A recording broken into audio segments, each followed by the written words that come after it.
Bom, voltando ao conteúdo, terceira parte, neocolonialismo, a gente tem aí a situação quais foram as consequências, né, do neocolonialismo. Obviamente que aquilo que já vinha destacando, a miséria, né, que foi amplificada grandemente aí, o continente europeu já havia deixado, através de portugueses, espanhóis e ingleses, na sua atuação na América, no continente africano, um rastro de destruição com o processo de escravidão, né? A escravidão ela não existiria naquelas proporções se não fosse para alimentar, né, o mercado, principalmente no Brasil e nos Estados Unidos, o mercado de escravos para a produção de cana-de-açúcar, para a mineração e posteriormente produção de café, a gente está falando do Brasil, no caso dos Estados Unidos, aí cana-de-açúcar e o algodão. Né? Já o continente europeu já havia deixado um rastro de destruição no continente africano. Com o neocolonialismo, essa destruição se amplifica aí de forma bastante severa.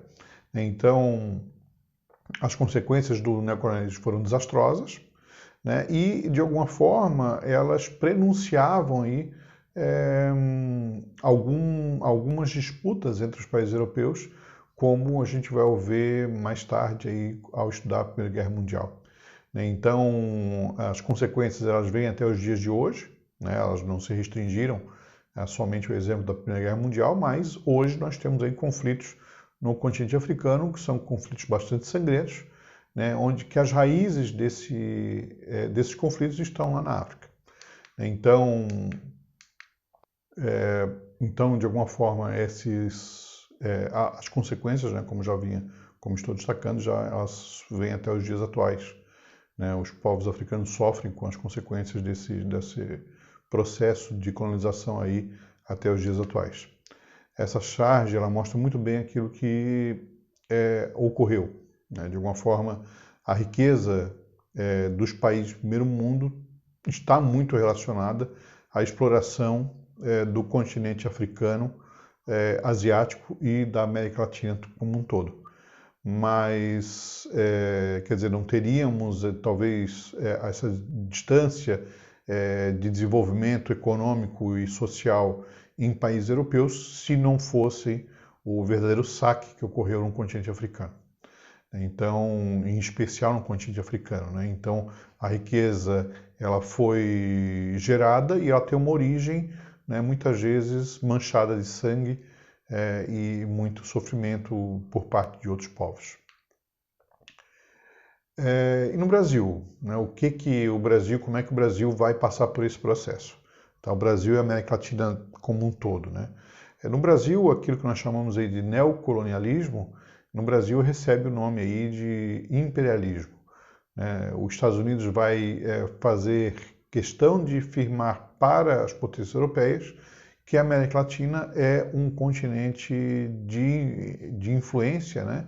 Influenciado aí pelos Estados Unidos. Os Estados Unidos possuem na sua formação a ideia de que eles teriam um destino manifesto, que Deus havia, de alguma forma, dado origem aos Estados Unidos para que eles pudessem levar os seus valores a outras regiões do mundo. E essa ideia de destino manifesto vai se tornar uma política a partir daquilo que ficou conhecido, intitulado como Doutrina Monroe.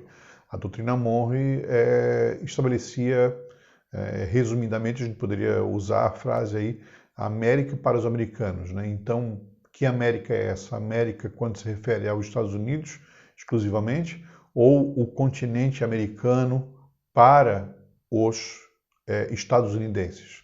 A frase tem esse segundo sentido, né? Então, a África fica aí sob influência dos países europeus, a Ásia também, mas a América para os americanos.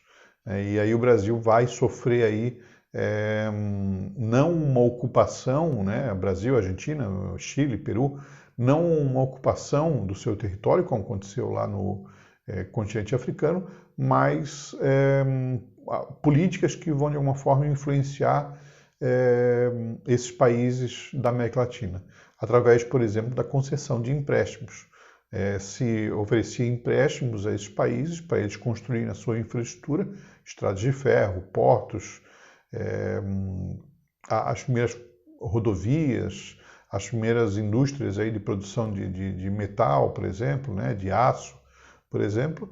Em troca desses empréstimos, esses países ficariam, de alguma forma, sujeitos à política dos Estados Unidos. Então, aos interesses dos Estados Unidos, né? Então, era uma forma de domínio muito mais sutil do que aquilo que aconteceu na África, né? Mas que também não vai deixar de trazer aí consequências aí para o continente aqui, o subcontinente aí que chamamos aí de América Latina. Tá? Então esse seria o conteúdo do neocolonialismo. Agradeço a atenção de todos e acompanhem lá as atividades para que possam aprimorar os conhecimentos de vocês. Muito obrigado e até a próxima.